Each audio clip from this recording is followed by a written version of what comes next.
सरकार के सामने भी एक परिस्थितियां तो है पशु पेश की, वो करे तो करे क्या?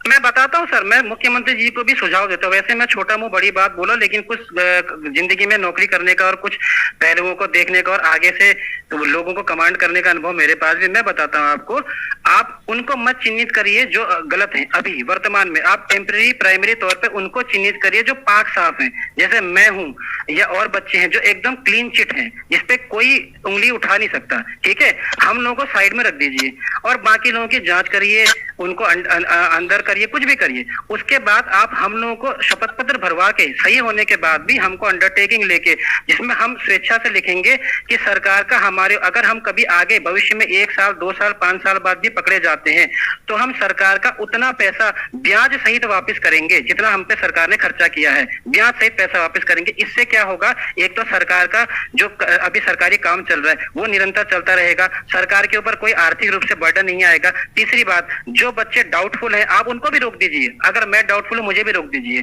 आप अगर 916 में से केवल 16 बच्चे आपको साफ दिखते हैं और 900 बच्चे डाउटफुल लगते हैं तो आप 900 बच्चों को रोक दीजिए, उनको जाने दीजिए। कोर्ट में तो वो अपने आप को सही साबित करेंगे ना, तो उनको जाने दीजिए।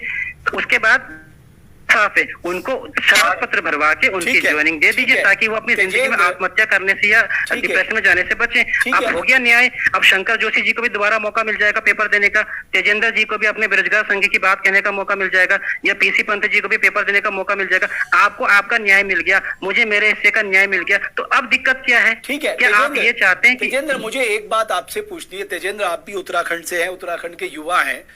मैं आज इतनी बेटियों से बात कर चुका हूं और सब रो रही हैं, किसी ने खाना नहीं खाया है, किनके माँ बाप परेशान हैं। उनकी क्या गलती? वो एक ही सवाल पूछ रहे हैं कि तेजेंद्र उनकी क्या गलती है, उन्हें किस गलती की सजा मिली है जब उन्होंने पूरी ईमानदारी से अपना एग्जाम पास किया है? तो भट्ट जी, मैं आपसे पहले भी कह चुका हूँ, हमने कभी भी चयनित छात्रों के विरोध में नहीं रहे हैं। हमारी लड़ाई सिस्टम से है। सिस्टम ने आज ऐसा माहौल बना दिया है कि अंशुल भाई और हमको एक दूसरे के सामने खड़ा कर दिया है। हम आपस में व्यक्तिगत लड़ाइयां लड़ रहे हैं, ऐसी परिस्थितियां पैदा कर दी गई है। 2000 अभी हाल ही में 2018 यूपी वीडियो का, उसमें भी इसी तरीके की परिस्थिति बनी थी। सुप्रीम कोर्ट का जजमेंट आया है, परीक्षा निरस्त हो गई है। ये लगभग पूरे देश में इस तरीके की व्यवस्था सरकारों द्वारा बनाई गई है। हम लोग तो सरकारों के खिलाफ लड़ रहे हैं। और जी, मैं आपको बताना चाहूंगा, 1 to 1 आपस में 2 मिनट बात करना चाहूंगा। 1 मिनट, मैं आ रहा हूँ। अंशुल बताइए। अंशुल रुक जाइए 1 मिनट, पहले तेजेंद्र को अपनी बात कंप्लीट करने दीजिए। तेजेंद्र बोलिए। भट्ट जी सुन पा रहे हैं? हाँ, मैं सुन रहा हूँ सर, आपको बोलिए। तेजेंद्र बोलिए। भट्ट जी, मैं कह रहा हूँ ये व्यवस्था सिस्टम ने की है। मैं अंशुल जी को कहना चाहूंगा, आप हमसे क्यों लड़ रहे हैं? हमारी लड़ाई सिस्टम से है। आप इस सिस्टम के खिलाफ, सिस्टम के इस भ्रष्ट तंत्र के खिलाफ लड़िए, एक अच्छे भ्रष्टाचार विरोधी कानून के लिए, एक नकल विरोधी कानून के लिए, अच्छे लोकायुक्त मांग के लिए।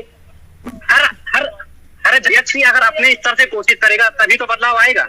अगर वो कह रहे हैं कि इससे पहले ये हुआ, लेकिन आज भी तो पढ़े तो आगे परिस्थितियां कैसे बदलेंगी? ठीक है, ये तो जो अंशुल ने बात कही ना कि आप उन लोगों को आइडेंटिफाई कर लीजिए जो लोगों ने ईमानदारी से दिया है, उनसे शपथ पत्र ले लीजिए, उनसे गारंटी ले लीजिए, अगर वो गलत पाएंगे उनको बाहर निकाल दिया जाए सिस्टम से।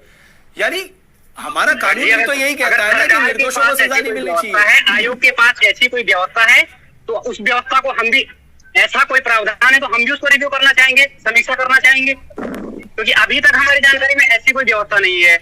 और अगर ऐसी कोई ऐसा कोई ड्राफ्ट बनता है तो पुरानी छात्रों पर इम्प्लीमेंट नहीं हो पाएगा। ये तो अंशुल पंत जी को भी समझना चाहिए। तो ऐसी व्यवस्था ही हमें तैयार करनी है। मैं आपसे जरा जो भी मेहनती उसको, ठीक है, मेहनती छात्र को उसका फल मिलना चाहिए जिन्होंने मेहनत की है। तेजेंद्र, आप ये कहना चाहिए? पर जी एक बात मैं कहना चाहूंगा थोड़ा सा आप जी। मैं देखिए, सैनिक छात्रों से मेरी कोई व्यक्तिगत दुश्मनी नहीं है, सारे मेरे भाई है, कोई बड़े भाई कोई छोटे भाई है। मैं यहाँ पे एक पहलू और रखना चाहूंगा कि जब हम लोग इसके खिलाफ लड़ रहे थे, कई चयनित छात्र हैं, उनके बीच ऐसे भेड़िए छुपे हुए जिन्होंने मंत्रियों से मिलकर ये कहा कि सड़कों पे आने वाले लोग ये रद्दी गैंग के लोग हैं, ये असामाजिक तत्व हैं। एक माँ का बेटा 2016 से डंडे खा रहा है सड़कों पे, क्या उसे शौक है डंडे खाने का? उस माँ को पीड़ा नहीं हुई है, उसके रिश्तेदारों ने उसका क्या मानसिक शोषण किया है? क्या आपको इसका अंदाजा है? पीसी पंत जी ट्रेन पर चढ़े, अपनी जान देने को तैयार थे। किसी को अंदाजा है पुलिस प्रशासन ने किस तरीके का उनका उत्पीड़न किया है? वो किसके लिए लड़ रहे थे? तेजेंद्र जी, आपकी बात को काटना चाहूंगा। पीसी पंत जी ट्रेन अभी आपने कहा कि कानून व्यवस्था भाव से नहीं चलता, तो पीसी पंत जी ने भी तो भावनात्मक ड्रामा किया, तब आपने ये क्यों नहीं कहा कि भावनात्मक रूप से कानून नहीं चलता है? आपने भी तो मेरा वीडियो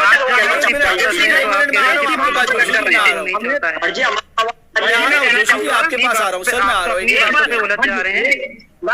भट्ट जी थोड़ा सा 2 शब्द हम अपनी बात कर जाओ। बोलिए। भट्ट जी, मैंने चयनित छात्रों से संवाद की बहुत कोशिश की। मैंने हमेशा इनसे प्रयास किया, मैंने कहा आप आइए हमारे साथ बात करिए, हम एक साथ सरकार चलेंगे। लेकिन चयनित छात्र के बीच कुछ